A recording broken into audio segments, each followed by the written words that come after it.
नमस्कार दोस्तों, टीचर भी यूट्यूब चैनल में आपका एक बार फिर से बहुत बहुत स्वागत है। आपने अभी तक इस चैनल को सब्सक्राइब नहीं किए हैं तो लाल रंग का बटन दबाकर चैनल को सब्सक्राइब कर लें और बगल के घंटा बजा दें ताकि इस चैनल पर जो वीडियो अपलोड हो वह सबसे पहले आप तक पहुंचे। हाँ दोस्तों, लाइक करना नहीं भूलेंगे क्योंकि आपके लाइक करने से ही हमारे मेहनत का फल मिलता है। हाँ दोस्तों, शिक्षक एवं शिक्षा जगत से सभी प्रकार के खबरों के लिए आप हमारे वेबसाइट www.teacharbhi.com पर जाकर प्राप्त कर सकते हैं, डाउनलोड कर सकते हैं। तो आइए जानते हैं इस वक्त की सबसे बड़ी खबर क्या आ रही है। लॉकडाउन के स्थिति में भी सरकारी स्कूलों में नियोजित शिक्षक एवं सभी शिक्षकों के लिए सरकार ने जारी कर दिया आदेश। कहा 2.5 लाख बच्चों के घर पर जाकर दूध पहुंचाएंगे शिक्षक। 2.5 लाख शिक्षक बच्चों को उनके घर पर जाकर शिक्षक, टोला सेवक, बीआरपी दूध पहुंचाएंगे। एईएस प्रभावित 5 प्रखंड को लेकर यह निर्देश जारी कर दिया गया है। इन 5 प्रखंडों में सरकारी और सरकारी सहायता प्राप्त स्कूलों में पढ़ने वाले बच्चों को 200 ग्राम का सूधा दूध का पाउडर उनके घर पर जाकर उपलब्ध कराया जाना है। डीईओ अब्दुल सलाम अंसारी ने इस संबंध में इस प्रखंडों के सभी सरकारी स्कूल के प्रधानाध्यापक, प्रभारी प्रधानाध्यापक को निर्देश जारी कर दिया है। डीएम के आदेश के बाद डीईओ ने इस संबंध में निर्देश जारी किया। जिले में 5 प्रखंड मुसहरी, पारू, कांटी, बोचहा और मीनापुर एसईएस प्रभावित क्षेत्र के रूप में चिन्हित किए गए हैं। डीईओ ने बताया कि अभी सभी स्कूल बंद है और इस वजह से मध्याह्न भोजन बंद है। मध्याह्न भोजन बंद रहने के कारण सभी स्कूल में पढ़ने वाले कक्षा 1 से 8 सुधा युक्त पाउडर पैकेट उनके कराया जाना। पूर्व से कॉम्फेड के द्वारा निर्धारित वितरण केंद्र पर पोषक सुधा दूध पाउडर के 2 पैकेट 200 ग्राम का पैकेट स्कूल में अध्ययनरत बच्चों के घर पर 31 मई तक हर हाल में उपलब्ध करा देना है। एईएस प्रभावित 5 प्रखंड के बच्चों को ले मिला आदेश। कक्षा 1 से 8 में पढ़ने वाले बच्चों को दिया जाएगा इसका लाभ। 12 बजे तक दुकान खुलने पर नहीं लगाई जाए रोक। डीईओ ने कहा कि डीएम के आदेश से इन 5 प्रखंड के बीडीओ व सीओ के साथ सभी थाना अध्यक्ष को पत्र लिखकर कहा गया कि सरकारी स्कूल में पढ़ने वाले बच्चों को 31 मई तक यह दूध उपलब्ध कराना है। ऐसे में इन प्रखंड में दूध की खरीद के लिए त्रिमूल के बिक्री केंद्र पर 12 बजे तक खोलने का आदेश डीएम ने दिया है। 12 बजे तक त्रिमूल के बिक्री केंद्र को खोलने पर रोक नहीं लगाई जाए, इसे लेकर हमने बीडीओ, अंचलाधिकारी के साथ ही सभी थाना अध्यक्ष को पत्र लिख दिया है। लॉकडाउन खत्म होते ही शुरू होगी आवेदन प्रक्रिया। इस साल अंत तक आईटीआई में 2258 इंस्ट्रक्टर बहाल होंगे। राज्य में 149 सरकारी आईटीआई में 2258 नियमित इंस्ट्रक्टर अनुदेशक की बहाली दिसंबर तक होने की पूरी उम्मीद जताई जा रही है। सरकार ने राज्य तकनीकी सेवा आयोग को बहाली के लिए परीक्षा लेने का अधिकार दे दिया है।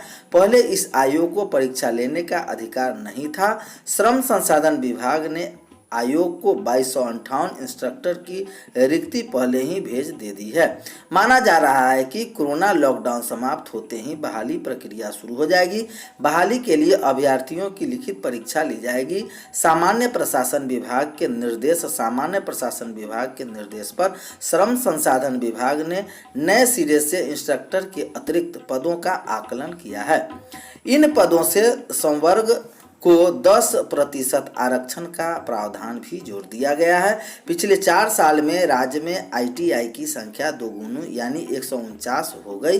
प्रत्येक अनुमंडल में कम से कम एक आईटीआई खोलने का सरकार का संकल्प तो पूरा हो गया, लेकिन आईटीआई में ट्रेड के अनुसार इंस्ट्रक्टर नहीं रखे जा सके हैं। पारा मेडिकल की पढ़ाई सस्ती, जल्द नौकरी के भी काफ़ी आसार दिखे जा रहे हैं। रोजगार की दृष्टि से पारा मेडिकल एक महत्वपूर्ण पाठ्यक्रम है। इसमें उच्च आय और शीघ्र नौकरी की काफ़ी अवसर पारा मेडिकल के क्षेत्र में 12वीं बायोलॉजी के साथ ही 10वीं पास छात्राओं के लिए अनेक अवसर है। क्षेत्र में साधारण परिवार के विद्यार्थी भी कम से कम लागत में इस कोर्स को पूरा कर सकते हैं। एक तरफ जहां pathology, radiology, physiology, operation theatre, सहायक, ड्रेस, सैनिटरी से लेकर के चिकित्सा कर्मी बनने का अवसर मिलता है, वहीं दूसरी तरफ फिजियोथेरेपी पाठ्यक्रम को पूरा कर आप फिजियोथेरेपी चिकित्सा बन जाते हैं। तो Ambedkar institute of higher education के प्रबंधक डॉक्टर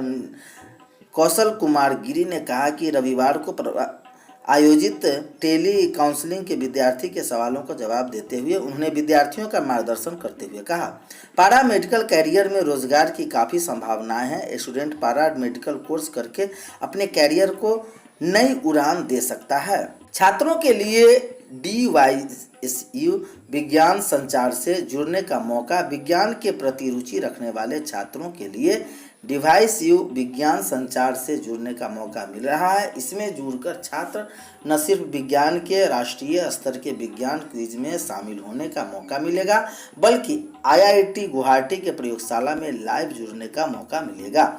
इसमें शामिल होने के लिए 1 जून से पंजीकरण शुरू होगा। इसमें कक्षा 6 से 12 तक के छात्र शामिल हो सकते हैं। पंजीकरण के लिए www.dyau.com.in पर जाकर कर सकते हैं। पंजीकरण का मौका 15 जून तक मिलेगा। कार्यक्रम 20 जून से शुरू होगा। पहले दिन ही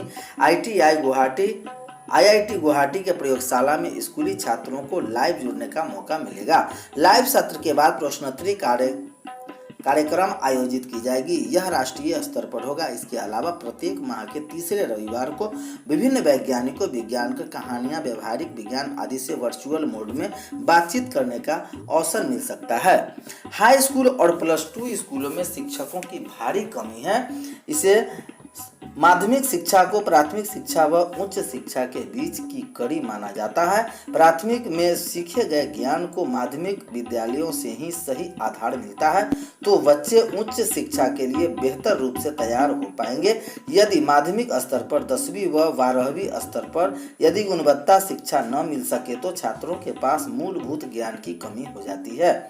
राज्य सरकार गुणवत्तापूर्ण शिक्षा व्यवस्था हेतु संकल्पित तो दिखती है। प्रत्येक पंचायत में हाई स्कूल खोल गया है। हाई स्कूल को +2 में अपग्रेड भी किया गया है। दूर से आने वाले बच्चों के लिए साइकिल दी गई है। इन सभी प्रयासों से बच्चों का नामांकन तो हुआ, लेकिन धरातल पर बच्चों को सब कुछ मिलते हुए कुछ न मिले तो वे रह गए छात्र शिक्षक के अनुपात में योग्य शिक्षक। स्कूल को तो उत्क्रमित किया गया, मध्य विद्यालय को उच्च विद्यालय और उच्च विद्यालय को +2 विद्यालय, लेकिन विषयवार शिक्षकों की नियुक्ति को पूरा करना चुनौती बनी है। राज्य में छठे चरण के 30,000 माध्यमिक शिक्षक प्रक्रिया शुरू से चल रही है, लेकिन आज तक मझधार में फंसी हुई है। दूसरी बात यह है कि STET 2012 उत्तीर्ण अभ्यर्थी को ही हिस्सा लेना था। अधिकांश विषयों में इनकी संख्या का नाम मात्र की थी। इसके आवेदन भी बहुत कम आए।